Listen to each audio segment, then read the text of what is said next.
ہلالی صاحب، پاکستان تحریک انصاف جو اس وقت سب سے بڑی جماعت ہے پاکستان کی، انہوں نے تو پہلے ہی الیکشن کمیشن کو بالکل کہا ہوا ہے کہ نہ صرف یہ کہ یہ جانبدار ہیں، نہ اہل بھی ہیں، اور عمران خان صاحب نے آج بھی بڑے لتے لیے ہیں ان کے. اور دوسری جانب جب پے در پہ اس قسم کی الیکشن منعقد کروائیں گے تو آٹومیٹکلی لوگ کوشچن تو کریں گے الیکشن کمیشن آف پاکستان پر. آپ کو کیا دکھائی دے رہا ہے آج یہ الیکشن جو ہیں یہ ایکسیپٹیبل ہیں؟ کیسے ایکسیپٹیبل ہو سکتے ہیں بھائی؟ پہلے دن سے تو یہ چیخ رہے ہیں، کہہ رہے ہیں کہ بائس ہے الیکشن کمشنر اور ای سی پی، سی ای سی اور ای سی پی بائسڈ آرگنائزیشنز ہیں. بائس انہوں نے دماغ میں بٹھا دیا کہ یہ بائسڈ ہے، ان کے خلاف ہے. اب کیا پتا چلا ہے کہ وہ نہ صرف بائسڈ ہیں، وہ تو انکمپٹنٹ بھی ہیں، وہ کنڈکٹ نہیں کر سکتے الیکشن. بھائی کیا بات ہے؟ اور سب ادارے جو ہیں جب الیکشنز ہوتے ہیں آپ کے تحت ہوتے ہیں. الیکشن کمیشن اداروں کو کہہ سکتا ہے ادھر جاؤ ادھر جاؤ، ٹھیک کرو یہ کرو، مگر ہو کیا رہا ہے سندھ میں؟ تو خیر کیا ہو رہا ہے انٹیریئر سندھ میں؟ آپ یقین کر سکتے ہیں کہ لارخانہ میں ایک بڑے نوٹیبل آدمی ہیں، ان کا نام ہے رشید محمود صاحب. وہ جب گئے ووٹ کرنے کے پہلے کرنے کے لیے پتہ چلا کہ ان کا ووٹ ہی نہیں ہے. 30 سال سے ووٹ کر رہے ہیں. یو نو واٹ، یہ کیا الیکشنز ہیں؟ جیسے میں نے کہا بائس ہے، انکمپٹنس ہے، اینڈ ووٹ وہ لسٹ بھی غلط ہیں. تو یہ آپ نے ایک بڑا اچھا بات کہا. آپ نے کہا کہ اگر پروونشل اور لوکل باڈی الیکشنز یہ نہیں کنڈکٹ کر سکتے تو جنرل الیکشنز کیسے کنڈکٹ کریں گے بھائی؟ اور میں آپ کو بتا رہا ہوں یہ الیکشنز کون سمجھتا ہے کہ انٹیریئر سندھ میں ٹوٹل ہولڈ ہے گورنمنٹ پہ پی پی پی کا؟ آپ سمجھتے ہیں وہ نہیں استعمال کریں گے؟ بالکل کر رہے ہیں. مگر میں معاف کریے، میں کراچی پہ آنا چاہتا ہوں. دیکھیے کراچی کیا ہے؟ کراچی از دا ماں، پاکستان کا ماں ان دا سینس کہ اٹ فیڈز دا کنٹریز. پہلے 95% تھا، اب سنا ہے کچھ کم ہو گیا 85%. چلیے آپ رکھ لیں، اکانومی ریونیو ادھر سے آتا ہے. پر کراچی کا کیا حالت ہے بھائی؟ کراچی کا یہ حالت ہے کہ ایم کیو ایم کہہ رہی ہے کہ ان کا کولیشن پارٹنر جو ہے وہ فڈل کر رہا ہے الیکشن کو، اور حیدرآباد میں بھی ایم کیو ایم. تو جائے کیوں گئے ان کے ساتھ؟ ان کے ساتھ اتحادی کیوں بنے؟ آپ کو نہیں پتا تھا کہ پی پی پی کیا ہے؟ آپ نے اتنے سال ان کے ساتھ گزارا ہے، آپ کو کچھ نہیں پتا تھا کہ آپ نے صرف پیسوں کے لیے کیا؟ کس کے لیے کیا؟ اس قسم کا اتحاد جو آج آ کے وہ ٹوٹ رہا ہے. مائی گاڈ، میں بھٹو نے کیا کیا کراچی کو؟ میں آپ کو بتاتا ہوں، یہ تو ایک ہسٹوریکل فیکٹ ہے. جب اس کو پتا چلا کہ کراچی کا پاپولیشن 86 لاکھ تھا، اس نے کہا، اور لوگ ادھر ہیں جو جسٹ وہ وٹنس کر سکتے ہیں، وہ انہوں نے کہا 56 لاکھ کر دو اس کو. آپ کے پاس پراپر سینسس نہیں ہے، آپ سینسس کریں کراچی کا. اگر آپ ملک کا نہیں کرتے تو کراچی کا کریں، انٹرنیشنل سپرویژن کے تحت کریں، اور کیا نکلے گا ٹرو پاپولیشن، اور اس کے بعد آپ ڈی لمیٹیشن کریں. اس کے بغیر ہو نہیں سکتا ڈی لمیٹیشن. ٹھیک بھائی، کم سے کم جو ایک شہر آپ کو 80% آپ کا کمائی دیتا ہے خدا کے لیے، اس کے ساتھ تو کچھ انصافی کریں. بالکل ٹھیک ہے، اس کے ساتھ زیادتی نہیں ہونی چاہیے، کسی جگہ پہ بھی نہیں ہونی چاہیے. لیکن عمران صاحب، یہ وہ باتیں تھی جو ہلالی صاحب نے کی سینسس والی بھی، اور جو سارے طریقہ کار پہ تحفظات ایم کیو ایم کے، یہ پچھلی گورنمنٹ نے بھی مانا تھا کہ ہم کروا دیں گے. انہوں نے بھی نہیں کروایا کراچی میں دوبارہ سے مردم شماری، اور اس حکومت کے ساتھ بھی معاہدے میں یہ شامل ہوگا. سی آئی نے بھی انہیں کچھ رسپانس کیا. عمران اسماعیل صاحب نے انہیں دوبارہ سے کچھ مائل کرنے کی کوشش کی ہے، وہ بھی سن لیتے ہیں. ان کے معاہدے کے اوپر پاکستان تحریک انصاف کی حکومت نے عمل کیا ہے، اتنا کبھی کسی حکومت نے نہیں کیا ان کے ساتھ. اور اگر M Q M Pakistan Tehreek Insaf کے حلیف نہ بنتی تو شاید ایم کیو ایم کے حالات آج بہت مختلف ہوتے. اگر ایم کیو ایم صحیح فیصلہ کرے گی، وقت پر فیصلہ کرے گی، اگر ایم کیو ایم آنا چاہے تو ہم اسے ویلکم کریں گے. تو صبح کا بھولا شام کو گھر لوٹائے تو اسے بھولا نہیں کہتے. جی عمران صاحب، یہ ایم کیو ایم کی عادتاً وہ دھمکی ہے جو وہ ہر حکومت، اتحادی حکومت میں دیتے رہتے ہیں، یا واقعی سیریس ہو سکتا ہے معاملہ؟ بالکل سیریس نہیں ہو سکتا، 100% سیاسی دھمکی۔ میں نے اتنی ہوا بھری، آپ منٹ میں اس کی بنیادی وجہ یہ ہے کہ یہ وہی وسیم اختر صاحب ہیں نا، آپ کو یاد ہوگا یہ میئر کراچی بھی منتخب ہوئے تھے، تو انہوں نے کیا کراچی کے لیے کیا؟ میں ہلالی صاحب کی اس بات کو چھوڑ دیں، میں کہتا ہوں اس کو بالکل آپ ایک سائیڈ پہ رکھ دیں کہ کراچی 80% دیتا ہے، میں کہتا ہوں کراچی 1% دیتا ہے، لیکن کیا کراچی جو ہے وہ اتنا اہم شہر ہے آپ کا، آپ کو پیسوں کی بنا بھی اس کو آپ نے فیسیلیٹیٹ کرنا ہے؟ کراچی آپ کا سب سے بڑا شہر ہے، کراچی اس ملک کا، میں سمجھتا ہوں ذاتی طور پہ میں سمجھتا ہوں کہ اس ملک کی شہر ہے، ریڑھ کی ہڈی ہے۔ اگر آپ اپنی ریڑھ کی ہڈی کو اس بنا پہ کہ پیسوں کی بنا پہ تولیں گے تو یہ میرا خیال میں یہ طریقہ کار ہی غلط ہے۔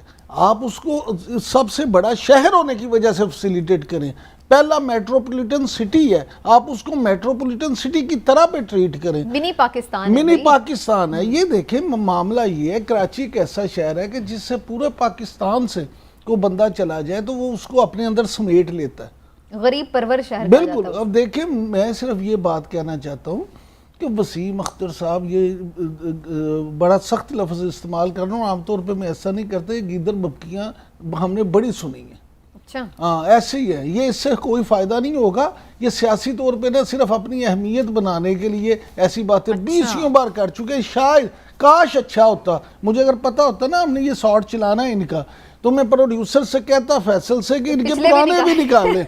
اور یہ ایسے ہی ہوتا ہے جب انہیں حکومت کو اپنی اہمیت دلانی ہو، کوئی اور کام کروانا ہو تو یہ یاد آ جاتا ہے۔ ساری باتیں سن لی ہیں، خواجہ اظہار الحسن صاحب ہمارے ساتھ موجود ہیں۔ خواجہ صاحب بالکل، خواجہ صاحب کا احترام عزت اپنی جگہ، لیکن پرابلم یہ ہے کہ میں تو جو بات آن ریکارڈ ہے وہ ٹھیک ہے، پھر میں ان سے ہی جواب لیتی ہوں آپ کے تمام تر باتوں کا۔ خواجہ صاحب ہمارے ساتھ موجود ہیں، خواجہ حسن صاحب سینئر منسٹر بھی ہیں، ایم کیو ایم کے رہنما بھی۔ بہت شکریہ خواجہ صاحب آپ کا۔ خواجہ صاحب، کیا آپ کے تحفظات پورے نہیں کیے؟ یہ جو نئی حکومت بنی، اتحادی حکومت، 2 مہینے ہو گئے، بڑے خاموش رہے آپ لوگ، لیکن اب آخرکار آپ لوگ بول پڑے ہیں، کیا مسئلے مسائل ہو گئے؟ بہت شکریہ۔ لیکن پچھلی 3.5 سال کے دورے حکومت میں اور اب جو ہے تو یہ ٹینیور صرف 1.25 سال کا ہے، تو اب جو 3.5 سال کی توقعات تھی وہ بھی پوری کروانی ہے، اور اس 1.25 سال میں ہمیں نئے نکات بھی شامل کیے ہیں۔ یہ بات ضرور ہے کہ ہم چاہتے ہیں کہ کوئی نہ کوئی حکومت، چاہے کوئی بھی ہو، وہ کراچی کو، اس کی اہمیت کو، اس کا اندازہ، اس کی اہمیت کو قومی سطح پہ ریکگنائز کرے۔ تو ہمارے مطالبات تمام کے تمام اس سے ریلیٹڈ ہی ہیں۔ بے چینی اور جلدی ہمیں اس لیے بھی ہے کہ پچھلی بار بھی 3.5 سال ہم تسلیاں سن کے گزارتے رہے، اور آخرکار ہمیں میڈیا سے، اپنے ہمدردوں سے، ووٹر سے یہ تنقید کا نشانہ ہمیں سننا پڑا، کہ بننا پڑا کہ بھئی آپ تو کچھ کہتے ہی نہیں ہیں، آپ تو فرمائشی نہیں کرتے ہیں، آپ تو نفیس لوگ ہیں، آپ تو اچھے لوگ ہیں۔ تو اس بار سمجھ لیں کہ ہماری خواہش شہباز شریف صاحب سے بھی اور زرداری صاحب سے یہ ہے کہ جو نکات ہم نے سگنیچر کیے ہیں پورے پاکستان کو ہم نے دکھایا ہے، ان کے اوپر جہاں جہاں عمل شروع ہونا چاہیے وہاں شروع ہو۔ ہم یہ نہیں کہتے کہ سارا اوپر عمل مکمل ہو جائے، کم از کم آغاز ہو۔ لیکن ویسے خالد صاحب، آپ نہیں سمجھتے کہ یہ پیپلز پارٹی کے ساتھ کوئی پہلی دفعہ تو نہیں آپ معاہدے میں گئے، نہ کوئی پہلی دفعہ اعتبار کیا، بار بار آپ ان لوگوں پہ اعتبار ہی کیوں کر لیتے ہیں؟ لوگ تو یہ بھی تو سوال پوچھے گا نا آپ کا ووٹر آپ سے۔ اچھا دیکھیں، یہ ووٹر کا سوال مجھ سے تو بنتا ہی بنتا ہے، اس ووٹر کا سوال مسلم لیگ کیو سے بھی بنتا ہے، اس ووٹر کا سوال بلوچستان کی پارٹیوں سے بھی بنتا ہے، اب اس ووٹر کا سوال جماعت اسلامی اور EMP سے بھی بنتا ہے۔ جب چھوٹی پارٹیاں ہوتی ہیں انہیں الائنس کی ضرورت ہوتی ہے۔ اس پاکستان میں گزشتہ 40 سال سے 2 پارٹی سسٹم ہی رہا ہے۔ ہماری آئیڈیالوجی غریب متوسط طبقے کی ہے، تو ہم یہ بات جانتے ہیں کہ ہم قومی سطح پر اس غریب متوسط طبقے کی قیادت کو لے کر سرمایہ داروں، نسل در نسل وراثتی سیاستدانوں اور وڈیروں جاگیرداروں سے نہیں ٹکرا سکتے۔ تو لازمی سی بات ہے، اگر میں وزیر اعظم پاکستان کے خواب دیکھوں گا تو یہ کوئی پسند تو نہیں، مجھے کسی نہ کسی کے ساتھ اتحاد کرنا ہے۔ پھر جو لوگ ووٹ دے رہے ہیں تو سوال ان سے بھی بنتا ہے کہ وہ بار بار انہی جماعتوں کو مینڈیٹ کر دیں. آئین آپ کا کیا کہتا ہے؟ تو پارلیمان میں بیٹھے انہی کے ساتھ بنائیں گے نا. یا تو ہم انتخابی سیاست چھوڑ کے انقلابی سیاست پر آ جائیں.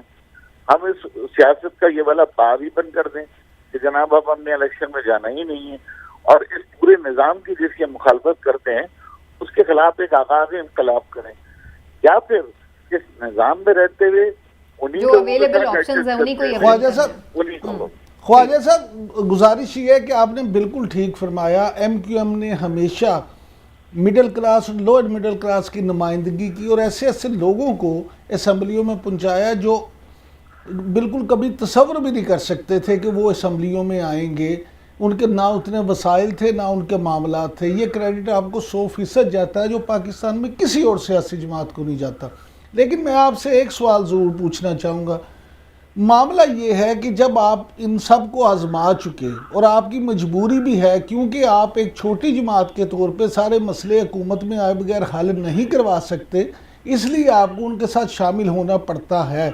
لیکن کیا ہی اچھا ہو, ایسا نہیں ہو سکتا کہ آپ کسی بھی حکومت کے ساتھ شامل ہوئے بغیر آپ اپنے ووٹر سے یہ کہیں کہ جناب ہم نے اس دفعہ یہ ایگریمنٹ کیا ہے کہ ہم اتحادی ہیں ان کے, لیکن پہلے ہمارے یہ مطالبات پورے ہوں گے تو ہم ان کے ساتھ حکومت میں شامل ہو جائیں گے. ہم ووٹ نہیں دے رہے ہیں لیکن وزارتیں نہیں لیں گے. وزارتیں اس وقت لیں گے, عہدے اس وقت لیں گے جب یہ ہمارے مسائل حل کر دیں گے, تاکہ اس طرح سے کم از کم آپ کو یہ موقع تو ملے کہ آپ اپنے اتحادیوں کو جھوٹا یا وعدہ خلافی کرنے والا ثابت کر سکیں. آپ کی بات کافی وجہ ہے, اور میں توجہ اس پہ یہ دلاتا ہوں کہ جو ہمارے اہم ترین نکات ہیں وہ پاکستان پیپلز پارٹی سے ہیں. اور میں آپ کو بڑے وصول سے کہہ رہا ہوں کہ آج بھی 4 سے 5 وزارتیں ہمارے لیے وہاں پر ڈیسائیڈ ہوئی, اور یہی وجہ ہے کہ جو ایڈمنسٹریٹرز کی تعیناتی تھی ہم نے اب اس سے بھی اپنے آپ کو پیچھے کر لیا. اور ہم نے پیچھے اسی لیے کیا اور وزارتیں اس لیے نہیں دی. آج ہم کہیں گے کل ہم ووٹ لے لیں گے گورنر راؤ جا کر وزارتوں کا. ہم نے یہ آپ کی والی جو بات ہے وہ صوبے میں ہم نے من یہ عمل کیا کہ ہم وزارتیں لے تو لیں, لیکن اگر نظام وہی ہے, مقامی حکومت کا نظام وہی ہے, صوبائی حکومت کے اختیارات وہی ہیں, تو پھر ہم ڈیلیور نہیں کر پائیں گے. ہمارے پاس اپنے لیے اگر اپنے لیے نہ ہمیں کوئی پیٹرول پمپ چاہیے, نہ زمینیں چاہیے, نہ کسی کو مہینہ دینا ہے, نہ کسی کو سالانہ دینا ہے. ہمیں تو اپنے لوگوں کی نوکریاں چاہیے, انفراسٹرکچر چاہیے, بنیادی سہولیات چاہیے. تو اگر ہم شامل ہو جاتے ہیں تو پھر اخلاقی طور پہ ہمارے پاس جواز نہیں رہتا اس نظام کے اندر وہ تبدیلی کا جو سپریم کورٹ سے ہمیں فیصلہ گیا. تو آپ کی بات کا بصد احترام وفاق میں ایسا اس لیے نہیں ہے کہ 18ویں ترمیم کے بعد زیادہ تر امیدیں بنی تھی. وہاں پہ 2 وزارتیں پہلے بھی تھیں, 2 وزارتیں ابھی بھی ہیں, لیکن صوبے میں ہم ہچکچا رہے ہیں.